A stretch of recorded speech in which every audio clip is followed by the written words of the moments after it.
Assalamualaikum warahmatullahi wabarakatuh.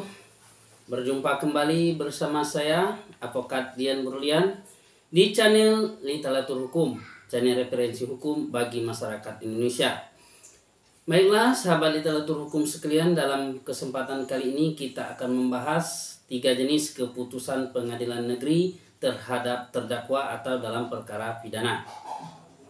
Namun sebelum kita membahas video ini lebih lanjut, ada baiknya sahabat-sahabat literatur hukum sekalian dukung channel ini dengan cara subscribe, like, komen, and share video-video dari literatur hukum agar video-video ini terus berkembang, memberi edukasi dan referensi hukum bagi masyarakat Indonesia. Baiklah sahabat literatur hukum, khususnya di dalam perkara pidana, kita kenal ya, menurut KUHP ada 3 jenis keputusan pengadilan negeri.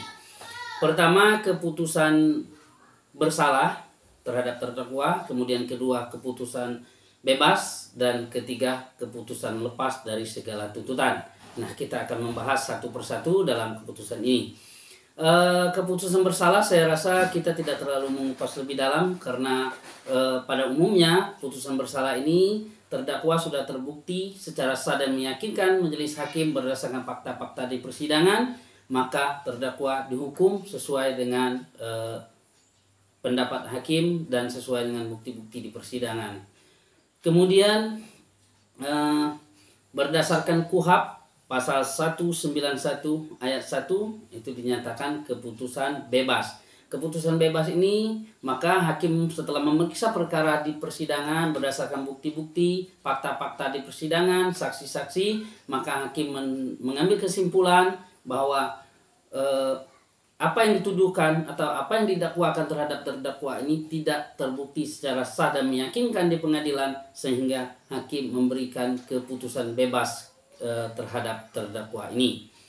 Kemudian di pasal 191 KUHP ya, ayat 2-nya ada keputusan lepas. Nah, keputusan lepas ini apabila terdakwa dinyatakan setelah pemeriksaan bukti-bukti, saksi-saksi, dan mempertimbangkan segala pendapat di persidangan, maka hakim mengambil kesimpulan bahwa apa yang dilakukan oleh terdakwa adalah sah bersalah dan secara meyakinkan berdasarkan bukti-bukti dan pendapat hakim di persidangan, namun mereka tidak bisa dipidana. Nah, ini disebut dengan keputusan bebas secara lepas ya dari segala tuntutan. Nah, maksud lepas dari segala tuntutan inilah yang akan kita bahas.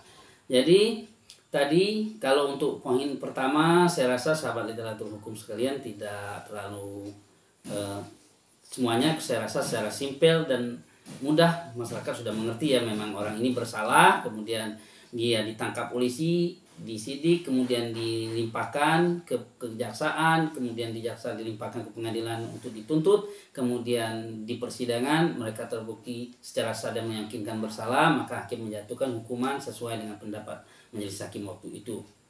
Dan kemudian bagaimana dengan keputusan lepas, keputusan bebas sesuai dengan pasal 191 KUHP.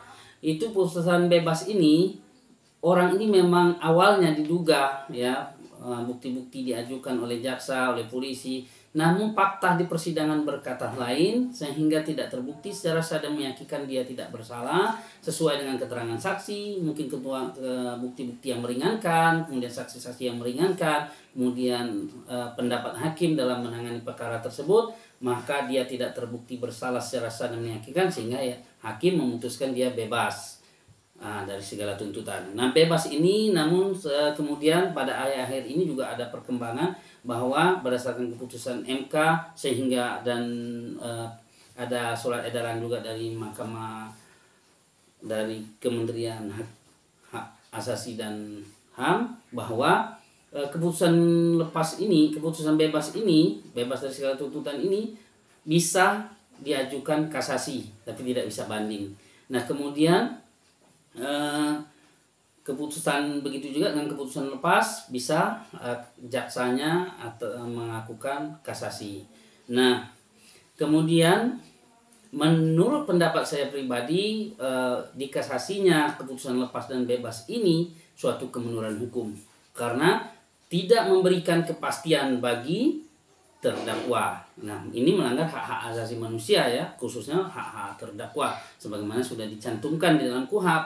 Lah, orang sudah bebas kok, sudah terbukti tidak bersalah dan tidak meyakinkan hakim sehingga dia bebas, dan ini sangat jarang sekali terjadi. Kok bisa dikasasi kembali? Ini menurut saya adalah kemunduran hukum. Namun fakta masih terus berjalan. Silakan nanti pakar-pakar hukum, mungkin pejabat-pejabat yang di bidang hukum, Kementerian Hukum dan HAM, Kejaksaan Agung, Kehakiman, silakanlah untuk mengoreksi seperti apa perkembangan hukum Indonesia berikutnya. Nah, kemudian kita akan membahas bagaimana dengan keputusan lepas. Dia bersalah, terbukti bersalah, meyakinkan secara sah di pengadilan, di persidangan, dia terbukti dan hakim juga meyakinkan dia bersalah, namun dia tidak bisa dihukum. Nah, ini berdasarkan pasal 44 KUHP, itu adalah orang gila. Ketika orang gila melakukan pembunuhan, penganiayaan, maka dia lepas dari segala tuntutan, dia tidak bisa dihukum. Maka bunyi keputusannya adalah keputusan lepas. Ketika pengacara terdakwa bisa membuktikan bahwa terdakwa ini adalah orang gila sesuai dengan keterangan dokter dari rumah sakit jiwa dan keterangan lain yang mendukung, maka hakim memutuskan lepas dari segala tuntutan. Dia bersalah, dia terbukti bersalah dan memang dia pelakunya, tapi dia tidak bisa dihukum. Kemudian pasal 45. Pasal 45 ini masih diperdebatkan ya. Namun akhir-akhir ini juga ada yang anak-anak juga diputuskan juga bersalah.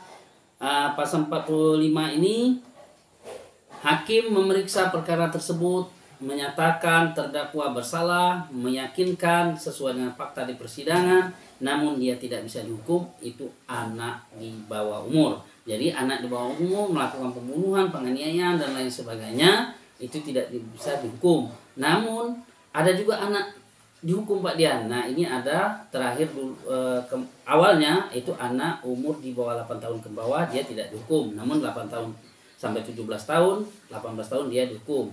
Tapi sekarang sudah ditingkatkan lagi menjadi anak di bawah umur 12 tahun melakukan pidana tidak bisa dihukum, di atasnya dihukum. Bisa saja dengan menempatkannya menjadi anak negara, kemudian menjadi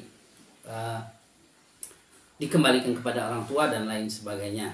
Jadi untuk anak di bawah umur 12 tahun tidak bisa dipidana ya, tidak bisa dipidana.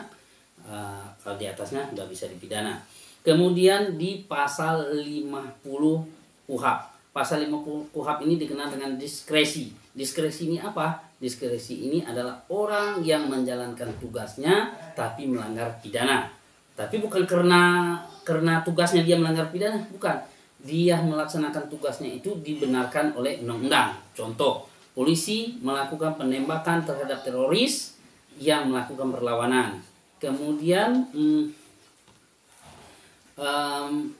kemudian selain dari teroris mungkin ada hukuman mati sehingga diperintahkanlah eksekusi hukuman mati, maka dia tidak juga bisa dihukum. Kemudian yang paling marak di akhir-akhir ini yaitu kita lihat di pasal 48 dan 49, pasal pembelaan diri. Nah, ini sempat beberapa dalam tahun 2022 dan 2021 ini viral 4849 ini, di mana pelaku begal dikenakan pidana karena membunuh begal. Nah, kemudian anak karena membela pacarnya juga dihukum. Nah, ini menjadi perdebatan. Namun faktanya dan sudah kita lihat juga ya hasilnya, itu tetap dia tidak dihukum karena melakukan pembelaan diri. Jadi ada 4 pasal dalam KUHP yang membenarkan tindak pidana dan tidak bisa dihukum. Nah, membenarkan artinya ini bukan silakan kamu melakukan pidana, bukan. Ketika 4 orang yang ditentukan oleh pasal-pasal dalam KUHP ini, pasal 44, 45, 48, 49 dan 50, mereka tidak bisa dihukum. Jadi sahabat literatur hukum sekalian, dari sekian pasal itu saya rasa yang sering menyentuh para sahabat-sahabat literatur hukum sekalian di seluruh Indonesia yaitu pasal 45 anak di bawah umur dan pasal 48 dan 49 tentang pembelaan diri. Jadi saya sarankan dan saya informasikan kepada sahabat literatur hukum sekalian, jangan takut untuk membela diri walaupun Anda dibegal. Jika perlu, kalau memang mendesak dan sangat mendesak, silakan dilakukan pembunuhan, pembacokan dan lain sebagainya karena Anda membela diri Anda. Jadi Anda tidak akan bisa dihukum. Anda nanti bisa menghubungi pengacara-pengacara Anda yang sudah senior maupun dari LBH mana, maupun dari Lembaga Hukum Indonesia mungkin, dari lembaga Mawar Saron mungkin, silakan karena pembelaan diri itu sudah dijamin oleh Undang-Undang pasal 4948 KUHP, di mana orang yang melakukan pembelaan diri, melakukan pembunuhan dan lain sebagainya dengan tidak ada unsur kesengajaan, maka itu adalah pembelaan diri dan Anda tidak bisa dihukum. Jadi sahabat literatur hukum sekalian, ada 3 macam keputusan pengadilan, 3 jenis ya keputusan pengadilan: keputusan bersalah, keputusan bebas, dan keputusan lepas dari segala tuntutan. Jadi itulah sahabat literatur hukum sekalian yang dapat saya sampaikan dalam kesempatan kali ini bagi senior saya, adik-adik saya ya yang mungkin mengoreksi atau memberi masukan kepada saya di dalam perkembangan channel literatur hukum berikutnya. Silakan dimasukkan di dalam komen di bawah ini, nanti akan saya ralat dan akan saya perbaiki seterusnya, karena saya juga manusia biasa, tidak luput dari hilaf dan kata lupa. Mungkin ada kehilapan saya dalam menyampaikan masalah pasal-pasal dan keterangan. Saya mohon dikoreksi, atau ada yang mau bertanya adik-adik mahasiswa, silakan di komen di kolom komentar di bawah ini, pasti kita jawab.